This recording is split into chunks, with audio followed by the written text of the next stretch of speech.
Apresento a vocês mais uma realização do nosso Instituto, a série Taliba do Meio Ambiente. Essa série é uma homenagem ao Luiz, arquiteto, engajado na proteção do meio ambiente e tinha como meta nos seus projetos os princípios de sustentabilidade. A série Taliba é composta de 7 episódios. Trata dos principais elementos da natureza: a água, terra, fogo e ar.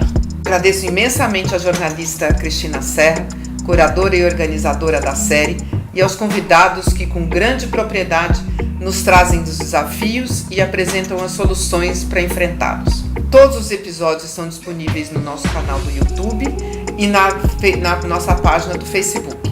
Convido a todos e todas a assistirem, comentarem e divulgarem em suas redes. Obrigada!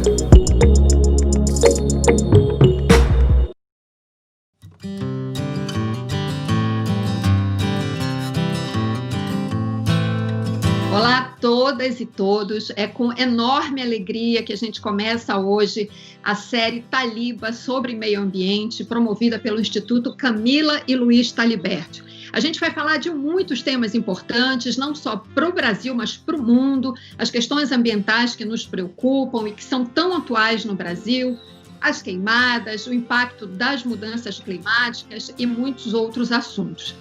Hoje, nessa abertura da série, a gente traz um convidado muito especial, o jornalista André Trigueiro, um querido colega que trabalhou comigo, nós trabalhamos juntos, melhor dizendo, durante algum tempo na TV Globo. E o André, além de jornalista, ele tem pós-graduação em gestão ambiental, portanto, conhece muito bem o assunto. E eu queria, desde já, André, agradecer a sua presença e a sua participação aqui na série conosco. Ô, Cristina, que prazer falar com você, minha amiga, e prazer participar desse projeto tão bonito que seja útil para muita gente. Obrigada, André. Olha, o André é aquela coisa, né? Ele dispensa apresentações, todo mundo conhece o André do vídeo, no Jornal Nacional, na Globo News, mas é importante a gente destacar aqui algumas coisas que o André já fez, sobretudo nessa área ambiental. Ele, além do conhecimento sobre meio ambiente, né, e por isso a gente quis trazer tanto ele aqui, e o fato de que ele traz esse trabalho, mostra esse trabalho, é o foco do trabalho dele na televisão, a cobertura das questões ambientais. Bom, o André tem pós-graduação em gestão ambiental pela COP UFRJ, ele é professor, escritor, autor de 6 livros, criou vários programas na TV, eu vou mencionar apenas um deles, o Cidades e Soluções, que também muita gente conhece, atua como repórter, apresentador, participou de várias coberturas internacionais, inclusive das conferências da ONU sobre o clima. Enfim, se eu for detalhar aqui o currículo do André, a gente fica aqui muito tempo e a gente quer passar logo para as perguntas, enfim, para ouvir as contribuições que ele tem para a gente. Enfim, por tudo isso, André Trigueiro é esse nosso convidado especial para a abertura da nossa série. Eu queria começar, André, eu queria que você falasse um pouco para a gente, assim, dessa tua trajetória. Você se formou em jornalismo, depois você fez a pós-graduação em gestão ambiental. O que te despertou para a importância desse assunto e te levou para essa pós-graduação e fez com que você orientasse a tua atuação jornalística para as questões ambientais? Bom, eu resumiria dizendo que morar no Rio de Janeiro significa morar numa cidade onde a natureza está presente. A gente está perto do mar, a gente está perto das lagoas, a gente está interagindo com os bichos, os animais silvestres, que ocorrem em várias partes da cidade. Então, o apreço pela natureza é inerente à condição de ser... A cobertura da Rio 92 mexeu muito com a minha cabeça, porque, de fato, há quase 30 anos atrás, reis, rainhas, chefes de Estado, ditadores, que consensuaram em relação à necessidade de corrigir o rumo. E essa atribuição não deveria ser apenas deles, governantes, ou dos cientistas, ou dos ecologistas. Uma responsabilidade compartilhada. E nesse período me inspirou muito o trabalho do saudoso e querido amigo que partiu há relativamente pouco tempo, Washington Novaes. Washington Novaes foi mestre, foi um irmão, um parceiro, um amigo, que me estimulou muito a, dentro do jornalismo, numa época em que isso não era propriamente um assunto tão importante ou relevante, eu buscar as melhores pautas, as melhores histórias, na presunção de que, de fato, experimentamos uma crise ambiental sem precedentes na história da humanidade, e o jornalismo não deveria se omitir em relação a essa crise. Fui buscar, fora do jornalismo, uma formação que me ajudasse a falar menos bobagem, que eu pudesse me qualificar para dizer, com o melhor nível de acerto possível, aquilo que, de fato, emerge da ciência, emerge da academia como sinais de alerta. Porque, Cristina, mudar não é mais uma opção, não é mais uma alternativa que eu vou pensar se eu faço ou não. Eu, sem nenhuma dramaticidade, com base apenas em ciência, diria: a gente precisa mudar hábitos, comportamentos, estilos de vida e padrões de consumo para ter alguma chance de emprestar sentido à palavra esperança. Tem muita coisa em jogo. E é isso que tem norteado, não tem mais volta, viu? Isso aí, nessa encarnação, para o bem ou para o mal, esse assunto toma conta de boa parte do meu tempo e da minha energia. Você aí deu uma série de vertentes para a gente poder explorar.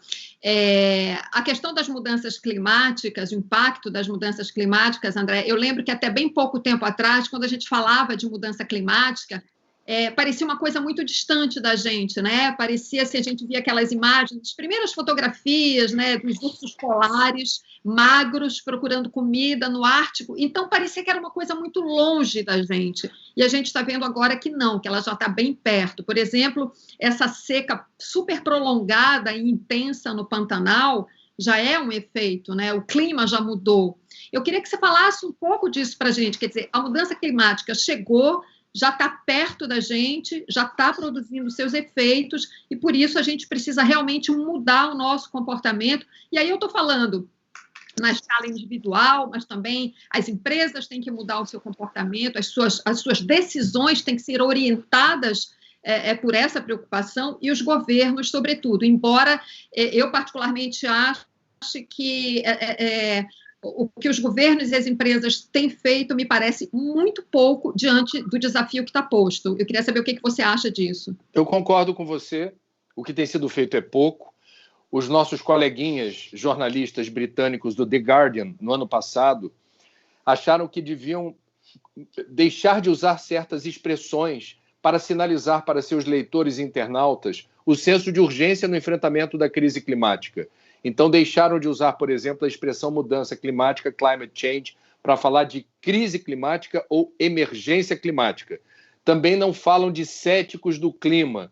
Vão na ferida e dizem negacionistas, porque negacionismo é pejorativo mesmo, é alguém que se recusa a aceitar fatos bem embasados e consolidados. Então, de tudo o que a gente poderia aqui discorrer sobre mudança climática, há dois fenômenos que parecem ser os mais preocupantes do ponto de vista científico. A velocidade do degelo, o degelo das calotas, ocorre numa velocidade acima do que foi predito pelos modelos matemáticos. O segundo ponto muito importante é o aquecimento da água dos oceanos. Quer dizer, o aquecimento dos oceanos determina uma maior voracidade dos eventos extremos. Vejamos o que está acontecendo hoje. Está acontecendo agora. Verificou-se a elevação da temperatura das águas do Atlântico Norte. A um só tempo, esse fenômeno determinou uma maior intensidade e frequência de furacões nessa temporada de furacões nos Estados Unidos e Caribe. E o mesmo fenômeno determinou uma estiagem muito importante na América do Sul, e isso atinge o Pantanal. Isso determinou que o Paraná hoje experimente, nesse ano de 2020, a maior estiagem de sua história. E essa questão da mudança do ciclo da água, Cristina, é uma coisa assustadora. Quando a gente conversa, por exemplo, com os técnicos do Operador Nacional do Sistema Elétrico, que monitoram o nível das barragens, onde há hidrelétricas, e você tem uma condição, é bem sofisticada essa tecnologia, de monitorar em real time o nível de todas as barragens no Brasil, tá? O que eles percebem? E eles não são ambientalistas, ecologistas ou climatologistas. Eles são engenheiros do setor elétrico. O que eles estão dizendo?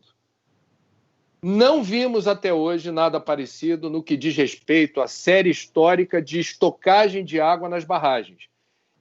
Mudou o ciclo da chuva. Num país como o Brasil, isso tem pelo menos 3 impactos determinantes da qualidade de vida e da saúde financeira e econômica do Brasil.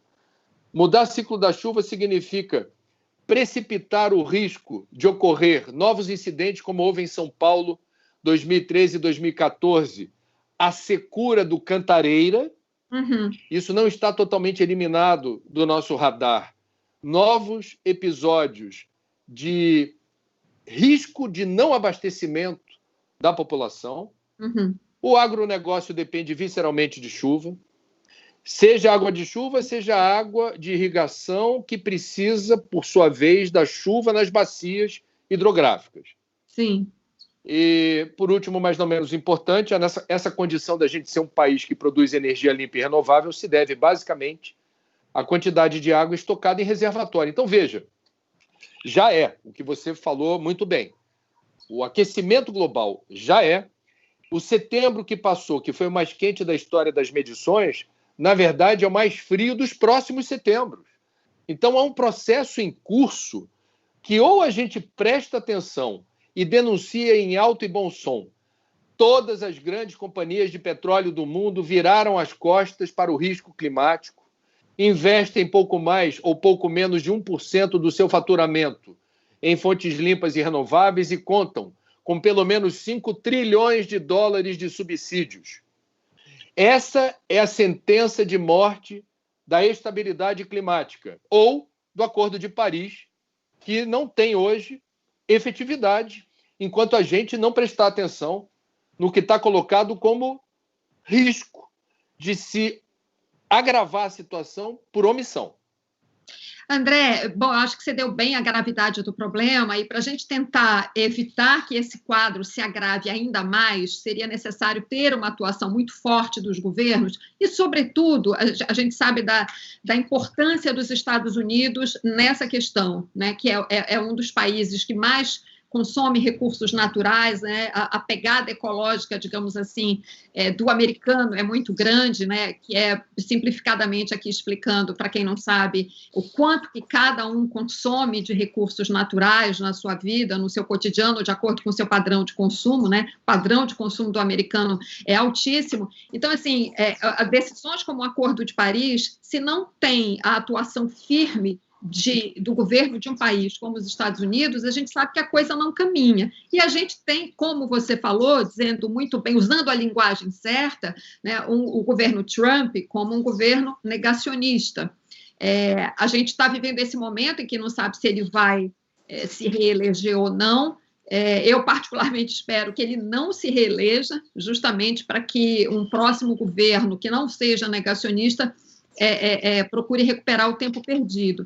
E, particularmente aqui no Brasil, né, o Brasil que deveria ser um ator importante nessa discussão, com um governo também negacionista, a gente tem retrocedido muito. Quer dizer, além de todo o quadro que você descreveu, né, você tem governos que trabalham pelo retrocesso. Isso dificulta ainda mais, né, a solução e dificulta você encontrar a solução e executar essa solução. No discurso isolacionista, nacionalista extremista e negacionista de governos como o dos Estados Unidos e do Brasil.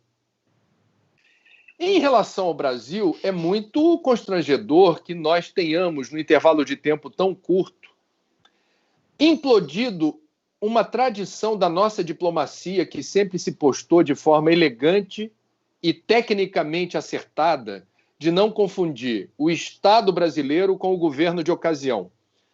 Quer dizer, a reputação construída na linha do tempo pelo Itamaraty foi da consolidação, independentemente do governo de ocasião ser de direita, esquerda ou centro, no tabuleiro da geopolítica internacional, o Brasil sempre teve inteligência.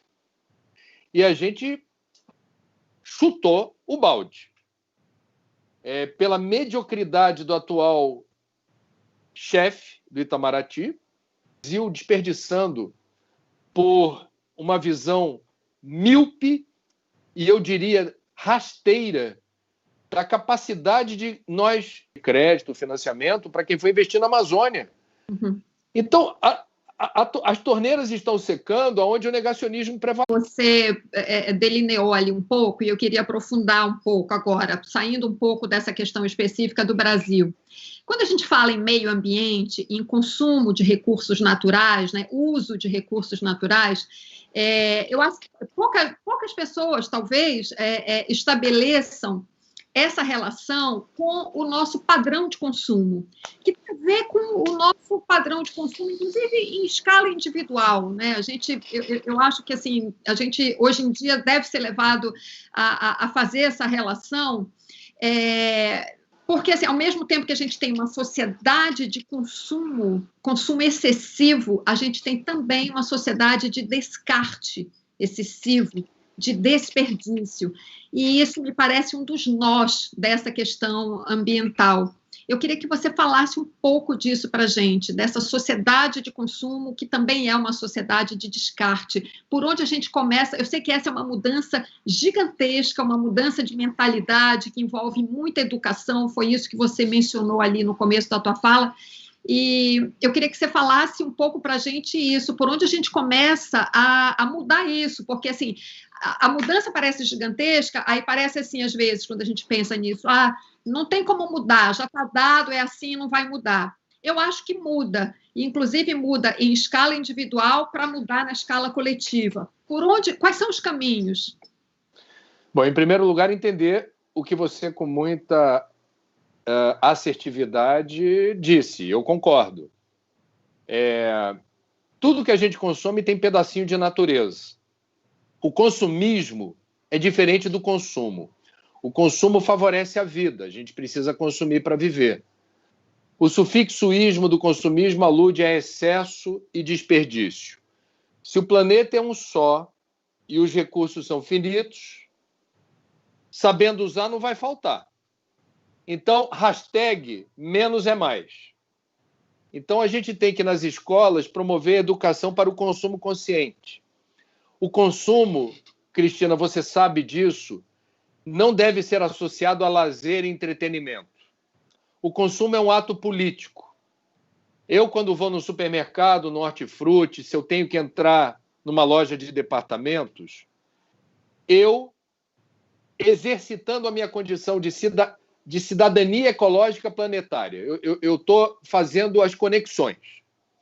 Então, o que eu como tem uma história por trás. O que eu visto, minhas roupas, o que eu calço, meus sapatos, tem uma história por trás. Os móveis, utensílios domésticos, eletroeletrônicos, têm histórias por trás. Conhecer as histórias faz de mim um consumidor consciente e que me desonero, portanto, da pegada ecológica excessiva que o consumo irresponsável, o hiperconsumo, está atrelado.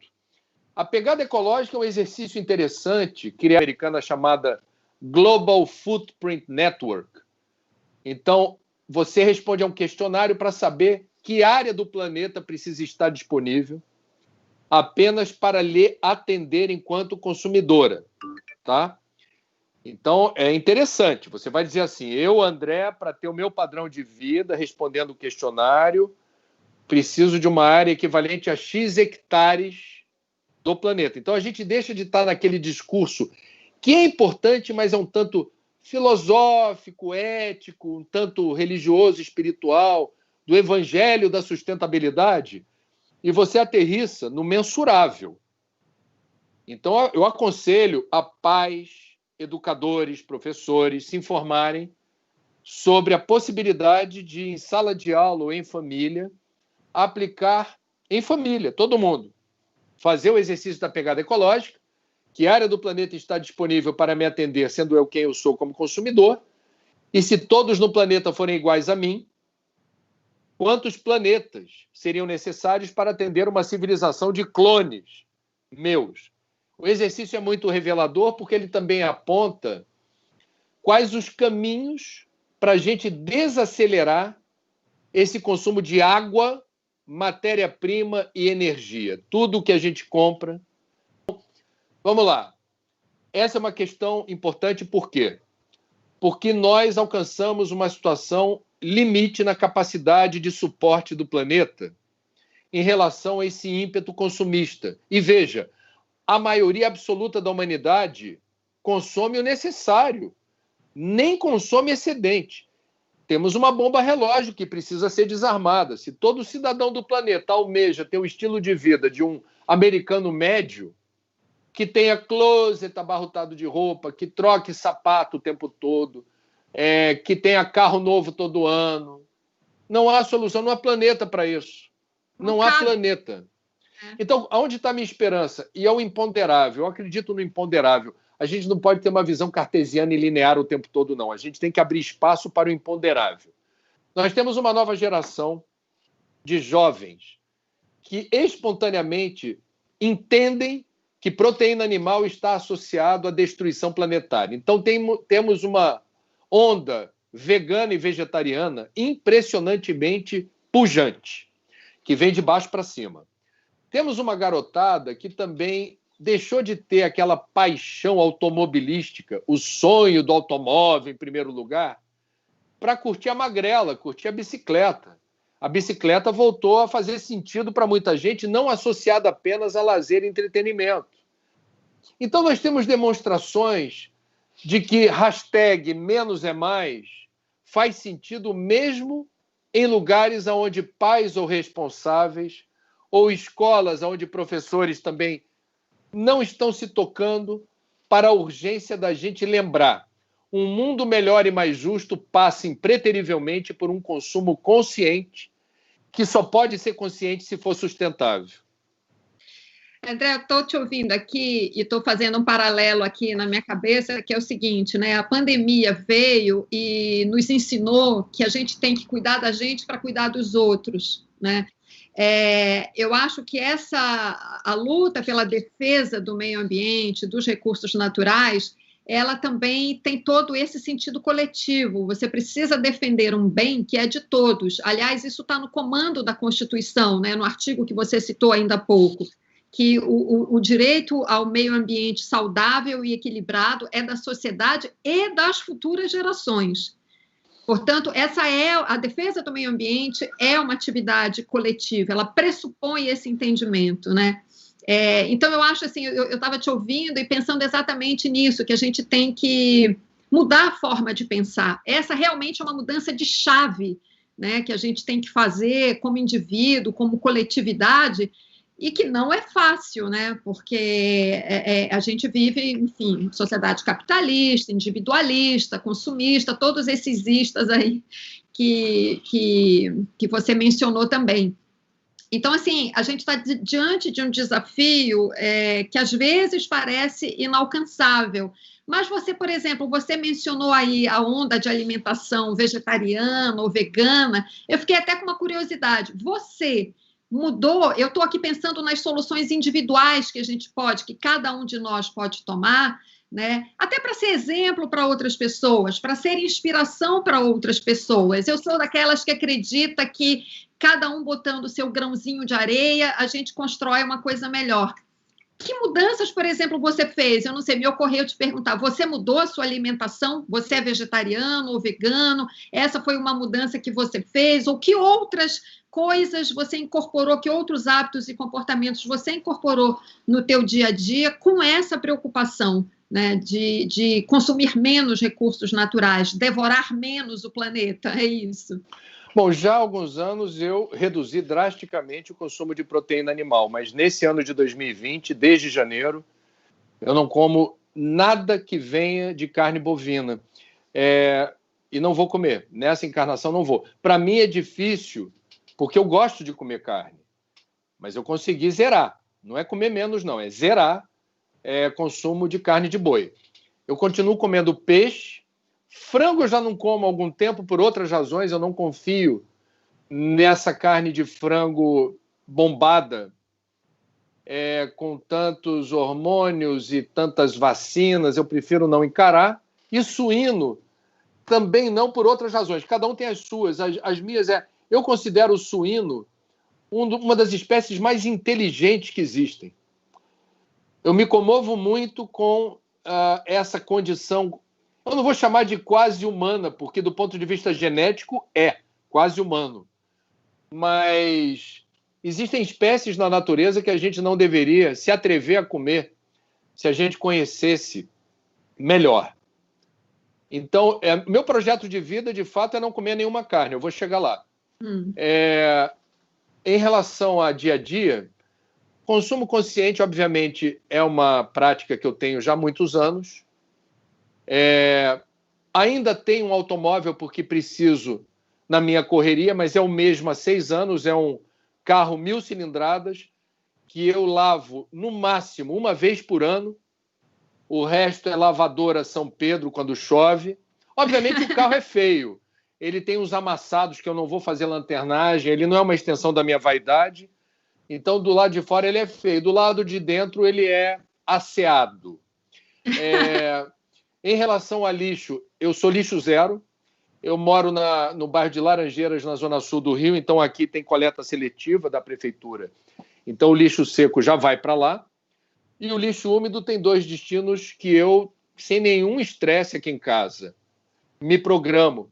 Há quase 10 anos eu tenho miocário, eu sou vermicultor, então parte dos restos de fruta, legume e verdura vão para uma caixa onde as minhocas agradecem comovidas o nutriente e transformam esse nutriente, que é lixo, em adubo orgânico de excelente qualidade para minhas plantas. Eu também dou de presente, porque tem excesso. E o resto, que é mais volumoso, eu pago pouco mais de R$60 por mês para uma organização aqui do Rio, chamada Ciclo Orgânico, que vem buscar de bicicleta um balde de 6 litros por semana, 24 litros de lixo orgânico por mês. Isso já tem 7 anos, desde que foi criado o Ciclo Orgânico, e ele devolve composto orgânico para mim. E me faz o balanço do quanto eu já deixei de emitir de gases de efeito estufa a partir da compostagem, porque a decomposição da matéria orgânica gera metano. Mas se eu faço a compostagem, eu reduzo drasticamente essas emissões de metano. Saiu do palco, quando eu subi, eu acho que ele não estava mais lá. Mas quando eu falei, eu queria, com muita educação, eu falei, olha, me causa estranheza que até agora não tenhamos falado. Obviamente, eu estava me referindo ao Al Gore, que ele é um espetáculo. Ele faz aquele data show no palco, com informação atualizada, com mapas georreferenciados, etc. Ele não fala de consumo. E a gente tem que falar de consumo. E, para terminar, já que a gente está nesses tempos de pandemia e a questão da saúde mental ficou muito em evidência, muita gente ficou sujeita a mais estados depressivos ou depressão, transtorno de ansiedade, etc., sem nenhum cunho moralista, eu preciso dizer, essa ilusão de que acumular bens e hipóteses reflete felicidade é fake news. Eu conheço muita gente abastada que tem mais de um imóvel, que tem closet abarrotado, carro do ano, ostenta a riqueza. Governos estaduais só que têm escala para agir, mas não, as prefeituras também têm. Acho muito importante a gente chamar a atenção, então, das pessoas para que prestem atenção nos programas de governo dos candidatos, pressionem candidatos a vereador para apresentar planos, né, que melhorem a vida nas cidades, porque a maioria da população vive nas cidades e tem cidades absolutamente hostis ao cidadão, seja porque o transporte é um problema, enfim. Então, eu pensei em 2 coisas, mobilidade urbana, né, e queria que você falasse da importância disso para a gente, e uma outra questão que é o destino do nosso lixo, né? Que até bem pouco tempo ainda existem esses lixões horrorosos, enfim, eu sei que existe uma política nacional para isso, mas que me parece que o fim desses lixões vem sendo postergado. Queria que você, no nosso tempo ainda que nos resta, temos ainda uns 10 minutinhos, falasse dessas 2 questões que eu acho que são muito importantes para a vida nas cidades. Dá para falar até mais nesse tempo, mas vamos começar pelo lixo. Lixo é assunto de prefeito. O Brasil tem 3 mil lixões a céu aberto, que são bombas relógio ambientais. Porque o lixão, a um só tempo, emite gases de efeito estufa, libera chorume, o suco do lixo, que contamina as águas subterrâneas, atrai vetores como ratos, baratas e urubus, moscas, que transmitem doenças, atrai catadores que não merecem estar ali fazendo esse trabalho tão importante e digno de segregação do que tenha valor de mercado, e desvaloriza o patrimônio da cidade, né? Ninguém quer morar perto de lixão nem fazer empreendimento. Então, está tudo errado. Não vote em prefeito que não tenha compromisso com a erradicação de lixão. Quanto mais pobre for a cidade, mais criativa tem que ser a solução. Por exemplo, consórcios intermunicipais. Todos os municípios de um determinado perímetro que são pobres, inadimplentes, poucos recursos, não têm condição sozinhos de fazer investimento em aterro sanitário, faça um consórcio intermunicipal, una forças para a construção de um único aterro, fazendo uma vaquinha. Isso existe no Brasil e funciona. Uma outra questão importante é promover a reciclagem. Reciclagem é uma coisa tão trivial e simples. Separar. A gente separa em casa o arroz para cozinhar, separa depois de lavar roupa, meia, blusa, camisa social. A gente separa o tempo todo as coisas. Aí, na hora de separar resíduo, você vai dizer que dá trabalho? Não dá, né? Então, o prefeito também não tem desculpa de dizer: ah, mas isso eu não tenho recursos. Prefeito, informe-se, veja onde funciona. Cidade com menos recursos do que a sua dá exemplo, é premiada. Bom, em relação à mobilidade, Cris, você sabe, a gente fala de cidade, mas a realidade municipal brasileira é de cidades pequenas, pobres, inadimplentes, que têm a principal receita, com Bolsa Família, INSS, pagamento de aposentadoria ou pensão. Então, em boa parte dos casos, são prefeitos assim que, às vezes, muito bem intencionados, não conseguem nem formar equipe, não tem quadros para formar equipe e conseguir fazer um projeto minimamente, eu diria, com cara de século XXI. Então, nem vou por aí. Mas temos um vício que é achar que desenvolvimento é fumaça e que cidade precisa ter asfalto e estacionamento. Ou então precisa ter rede de fast food. Minha cidade tem aquilo ali, né? Nas cidades de médio e grande porte, é necessário pensar com inteligência o sistema de transporte como aquele que compreende todos os diferentes modais de transporte que caprichosamente podem ser complementares. Então, tem lugar para o ônibus, tem lugar para o trem, tem lugar para o metrô, vai ter lugar para o táxi, o aplicativo de transporte e o transporte individual, vai ter lugar para a bicicleta, patinete, patins e pedestre. Como eu me desloco na cidade com inteligência? Eu posso, por exemplo, hipoteticamente, sair da minha casa, pegar a bicicleta, ir até a estação do metrô, onde haverá um bicicletário, percorro 2 ou 3 estações, desço e pego uma outra bicicleta de aluguel, bicicleta pública, ou ando 2 quilômetros, ou pego um aplicativo de transporte baratinho. É preciso ter inteligência na combinação dos modais. Várias cidades, obviamente cidades mais velhas, antigas, que sofreram esses problemas primeiro, conseguiram promover essa combinação. No Rio de Janeiro, para dar apenas um exemplo da burrice gerencial, nós temos o trem concorrendo com o BRT na Avenida Brasil. Não é assim que a gente acha que vai funcionar.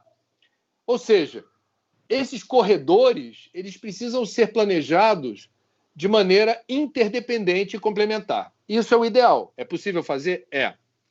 O prefeito tem que ter a coragem de transformar as escolas em lugares onde não haja o fardo da decoreba para se preparar para o moedor de carne do Enem.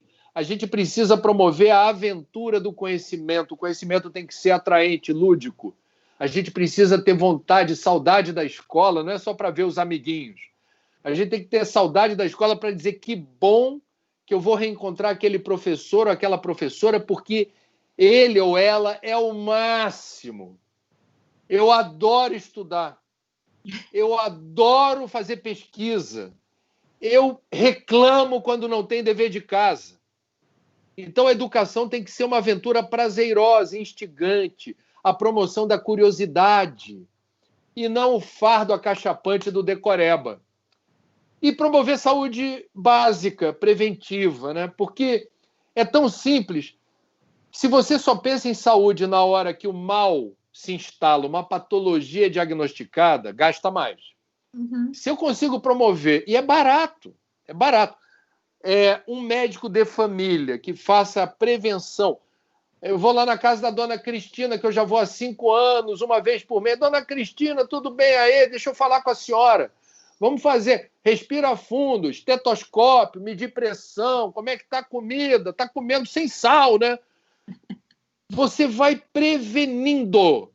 Mal comparando, por que a Covid foi mais inclemente e implacável com pessoas negras e pobres? Porque você tinha, ao mesmo tempo, desassistência médica, aqui nos Estados Unidos, 2 países que lideram o ranking, e uma alimentação ruim, que é comorbidade. Ou você vai ter obesidade mórbida, ou você vai desregular diabetes, vai desregular questões. Então, assim, eu realmente acho que a eleição mais importante é a municipal, porque é o nível de gerência mais próximo da gente. Nós estamos votando para síndico, né, Cristina? Então, que a gente escolha o melhor síndico ao nosso alcance, porque é a pessoa que vai cuidar dos interesses mais próximos da gente. Não dá para errar aí. Vamos combinar? Eu diria, pode ser meio duro o que eu vou dizer, mas eu vou dizer assim mesmo. A gente perdeu o direito de errar na hora de escolher nossos representantes. Concordo. Perdemos o direito de errar. Então, como é que eu não erro? A Cristina já falou. Estamos na era da informação digital, pesquisa. Converse com pessoas que você acha que sejam mais bem informadas sobre política. Esse candidato é bom? Essa candidata merece confiança? Mas esse daí não estava ligado àquele outro que é ladrão? Dá para confiar nele? Vamos conversar, gente, vamos se informar. No Rio de Janeiro, onde eu estou falando com vocês, votamos no escuro para prefeito e para governador. O prefeito disse que ia cuidar das pessoas, numa linguagem pastoral, religiosa, confessional. Não foi assim que se deu. O governador era um ilustre desconhecido, a gente votou no escuro. Você aí já assinou cheque em branco? Ninguém faz isso. O eleitor fluminense fez. Cheque em branco para um tal de... Chamavam ele de Witzel. Nem o nome dele sabiam pronunciar. Era Wilson Witzel. Invertiam tudo. No escuro. Vote em quem você quiser. Mas informe-se sobre o candidato. Porque votar no escuro não lhe dá direito depois de dizer eu não sabia. Como não sabia? André, minha última pergunta, realmente, é uma pena que o tempo está se esgotando, a conversa com você é muito rica e vai longe. Eu só não queria deixar de mencionar o seguinte, daqui a pouco tempo, em novembro agora desse ano, o desastre da barragem de Fundão em Mariana vai completar 5 anos. Por incrível que pareça, o processo criminal anda devagar, quase parando. O rio continua contaminado, as pessoas não receberam ainda totalmente as suas indenizações, enfim, é um desastre que continua até hoje, né? Ele se desdobra até hoje em várias consequências. Os povoados que foram atingidos ainda não foram totalmente, não foram reconstruídos ainda, estão em processo, mas 5 anos depois ainda não foram. E a gente tem o desastre de Brumadinho, que é um dos focos aqui do Instituto. Enfim, esse assunto das barragens de mineração, a gente tem uma atenção especial com esse assunto por motivos óbvios.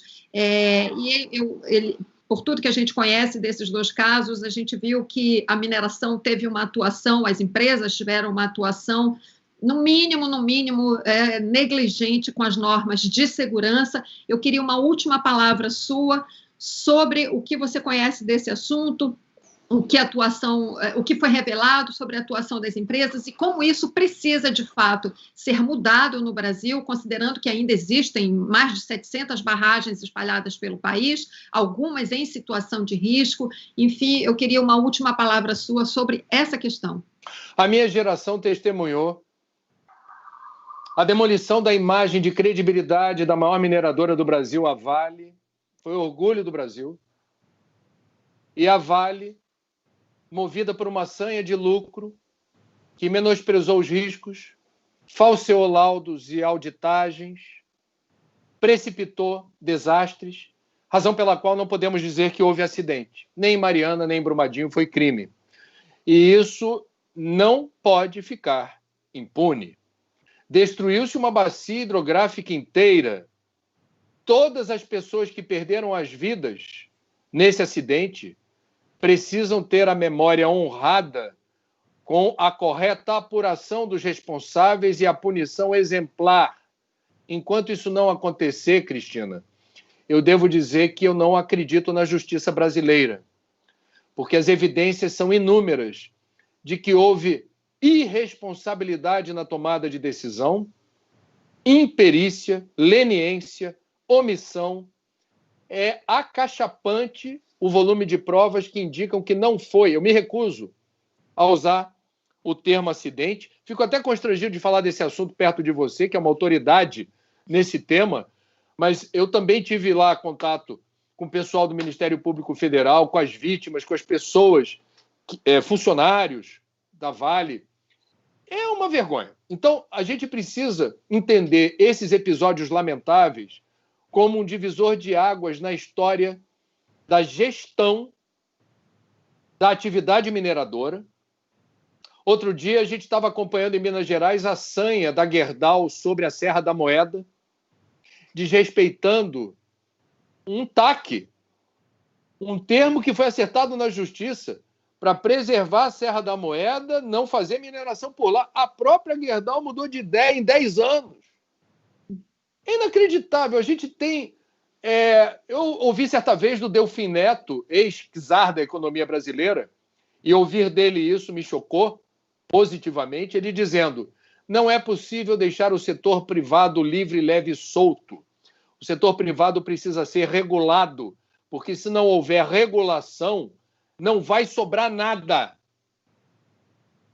Então, nós, no Brasil, e veja, você está me fazendo essa pergunta no momento em que o ouro está em alta por conta da crise econômica mundial, é um ativo que funciona como hedge para proteger os investimentos. O talento. Muito obrigada pela sua participação. Eu estou realmente emocionada. Querida, é uma honra, um privilégio. Assim, que eu vou? Eu não tenho roupa para ser entrevistado por Cristina Serra, essa que é a verdade. Escolhi até uma camisa aqui mais bonitinha, no sábado de folga. Então, você sabe que eu desejo para você simplesmente o melhor, porque você inspira muita gente com a sua luz. Porque muita gente sabe que os grandes profissionais se destacam aonde eles estiverem, da forma como eles realizam seus trabalhos. E você confirma essa tese. Beijo no coração.